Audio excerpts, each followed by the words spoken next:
Think back to one summer from your childhood. It stretched on forever. A single afternoon could hold an entire world. Now think about last year. It's already gone, and you can barely find it. Here's the unsettling part. Both held the exact same number of days. One felt endless. The other simply vanished. And if you're anywhere near 30, the math is about to tell you something you won't want to hear. Most of your life may already be behind you. You've probably blamed your calendar. Work got busy. Life got full. You told yourself that's why the years blur together now. But that explanation is wrong, and it misses something far stranger. The speed of your life isn't set by your schedule. It's set inside your brain. And the way your brain measures time carries a disturbing side effect. It means the years you have left to actually feel may be fewer than the years you have left to live. To understand why, you have to see what a single year really costs you. And that cost changes with every birthday. Start with a simple idea from a French philosopher named Paul Janet. In 1877, he noticed something about how we feel time. A span of time always gets measured against the whole life you've already lived. For a 5-year-old, 1 year is a fifth of everything they've ever known. It's enormous. For a 50-year-old, that same year is 1/50th of a life. It's a sliver. The clock says both years are identical. Your sense of time says they're worlds apart. So every year you age, each new year becomes a smaller fraction of your total. And it feels shorter than the one before. Picture it as a jar you keep pouring the same cup of water into. At 5, that cup nearly fills the jar. At 50, it barely wets the bottom.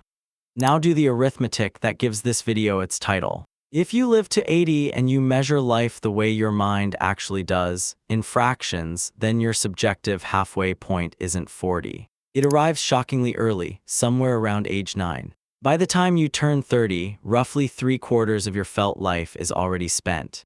That isn't the calendar version, it's the experienced one, the part your brain truly registered as living. On paper, you still have decades ahead. But in the currency your mind uses, most of the richness is already behind you. That's the promise of the title, and the number is real. But fractions are only half the story. There's a deeper reason those early years felt so full. It lives in how your brain stores time, and a team of scientists recently watched it happen. In 2025, researchers led by Geerligs at Radboud University tried something clever. They gathered brain scans from 577 people, ranging in age from 18 to 88. Everyone watched the same short film, about 8 minutes of an old Hitchcock episode. The same footage, the same running time, fed into hundreds of different minds. And the scientists tracked how each brain broke that film into pieces. Here's what they found. Your brain doesn't store time as a smooth, flowing stream. It chops experience into distinct chapters, one scene ending, another beginning. The younger brains cut that same footage into many small chapters. The older brains used fewer, longer ones. The film ran the same 8 minutes for everyone, but the older brains logged fewer moments inside it. And this is the heart of it. When you remember a span of time, its length depends on how many chapters your brain saved. More chapters build a longer memory. Fewer chapters and the whole thing collapses into a blur. This is why a single eventful weekend can feel longer in memory than a quiet, forgettable month. Your brain isn't counting hours. It's counting how many moments were worth keeping. So why do older brains save fewer chapters? Because a new chapter only begins when something surprises you. When you were a child, almost everything was new. Every taste, every face, every place demanded a fresh page. Your brain was writing constantly. But as you age, the world turns familiar. You've seen this street, this task, this Tuesday 1,000 times. Your brain quietly stops flagging them as worth keeping. The days still happen. They just don't get written down. You lived every one of them. You simply kept no record that you did. And here's where the story turns. If your years feel short for lack of memories, then you haven't truly lost that time. You've only failed to save it. Sit with what that means. The calendar isn't stealing your life. Your own autopilot is. Those vanished years didn't disappear. They were simply never written down in the first place. The hours were real. The memory of them just never formed. Which leads to the part almost no one realizes. That 3/4 figure is not fixed. It is not a sentence. It is a habit. And a habit can be broken.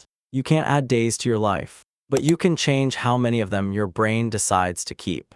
You already know where your time goes missing. It's the drive to work you don't remember taking. It's the evening that dissolved into a glowing screen, thumb moving, hours gone, nothing left behind. It's the conversation you finished and forgot within the hour. It's the whole month that felt like one repeated day. It's the years you can only date by which phone you owned.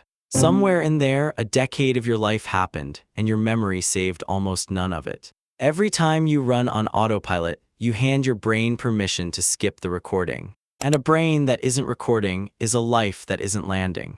The scariest part isn't that time speeds up. It's how easily you let it. So go back to that endless childhood summer one last time. It didn't feel long because you had more hours in it. It felt long because you were paying attention. Every moment was new, so every moment got saved. That's the whole secret, and it's still available to you. Do one thing this week you've never done. Take the street you never take. Learn the name of something you've always walked past. Give your brain a reason to reach for a fresh page. You can't slow the clock, but you can fill it. And the summer that feels endless again might still be ahead of you, waiting for you to notice.